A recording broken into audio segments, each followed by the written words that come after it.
can finish off our chapter here as we were cut short by the heat of Oklahoma. Okay.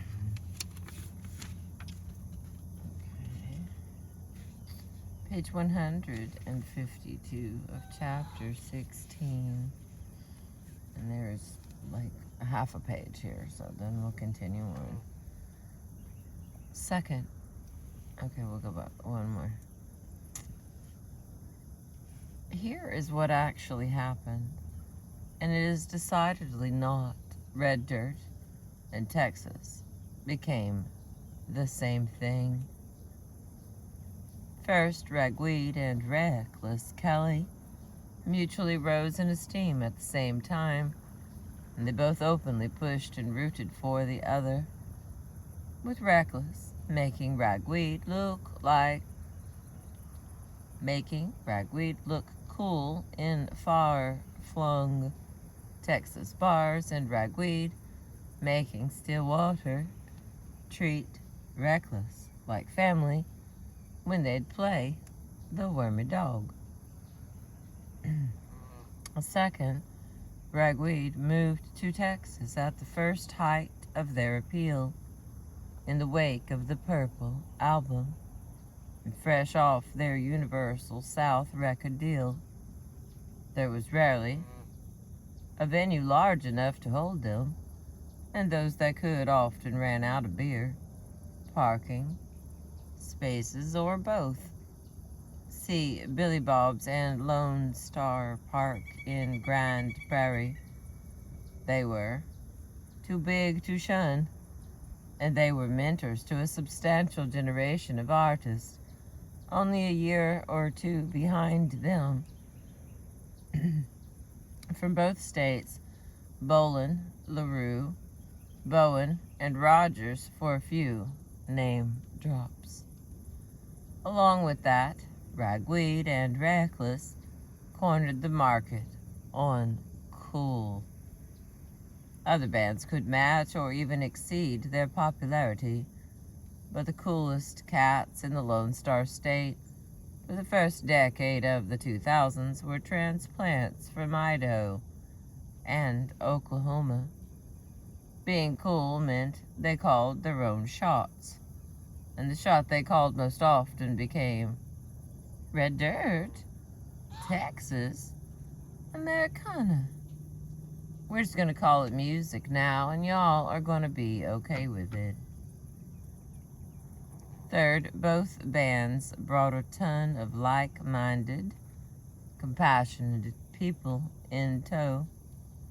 Reckless opened the door for Mickey and the Motor Cars, and the Browns comprised the musical family every artist envied. Ragweed brought Shannon Canada, who at various points managed Bolin, the Motor Cars, Bowen, Rogers, Robinson, McClure, and Shiny Ribs. Shannon brought along her close friend Robin Devine, who worked in Amarillo for the American Quarter Horse Association until Shannon convinced her to move to New Braunfels and help her manage musicians. Today, Devin is Rogers' manager and partner in the duo's Big Blind management, which has helped Parker McCullum launch his career, and Devin is married to Joel Schultz, famously a former engineer of Ragweed and tour manager for The Departed. Bowen and the Canadas are in-laws, courtesy of his marriage to Shannon's younger sister, Shelby. Today, Red Dirt and Texas music are too intertwined to be pulled back apart. That is a wholly different concept than the mixing of scenes. Red Dirt artists and Texas artists stand separate in their music. The platform is distinctly Texas, but the idea of a music family, which seems so obvious today, is distinctly Red Dirt. The assistance Lefebvre offered Childers 30 years ago is the assistance artists in both states offer instinctively today. Alive, well, and borderline awe-inspiring in the life of Caitlin Butts. The Texas artists featured in this book, Randy Rogers, Wade Bowen, the Browns, Jamie Lynn Wilson, and their wide circles of friends and fellow musicians, stayed as true to their roots as any red dirt artist. They are invaluable because they were as happy to carry the torch for red dirt as Ragweed, Boland, and LaRue were to carry it for Texas. They are the reason the dirt spread. Nobody's going to hand it to you, no matter how much help you have, Gary Braun said. At the end of the day, it's kind of up to you to keep the faith and keep after it. But anytime you can get somebody to give you a hand, just try to remember that down the road.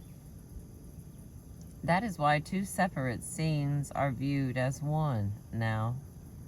It's two genres that accept each other. It was jump-started with some savvy foresight by Chris McCoy in 1999. It was exemplified thousands of miles away by artists from both states in the rise to prominence of Joe's on Weed in Chicago. And it is explained via a series of life decisions made by a handful of artists who, 15 years later, continue to exert their influence over the music they and their peers make. That is the legacy of Red Dirt. There are not many artists left in Stillwater today, but its legacy has long since exceeded the sum of its parts. Red Dirt did the unthinkable. It won over Texas. What everybody does now, that's just how we lived, said John Cooper of the Red Dirt Rangers. We would talk about, you want to play this club? Don't talk to that promoter, he's a shithead. It's that stuff. It's the insights, the family stuff. We were never jealous, I mean that. I tell people that and they don't believe it. We were never jealous of anybody's success. When one boat goes up, they all go up. That's how I look at it. Red Dirt was a scene that came out of love, and they couldn't fight the love, man. Alright, that ends chapter 16. So I'm going to stop here, and then I'm going to start back with 17, so I'm hoping like heck fire we can get 2 up here today, because here comes the sun. Thank you for being with me. I appreciate you.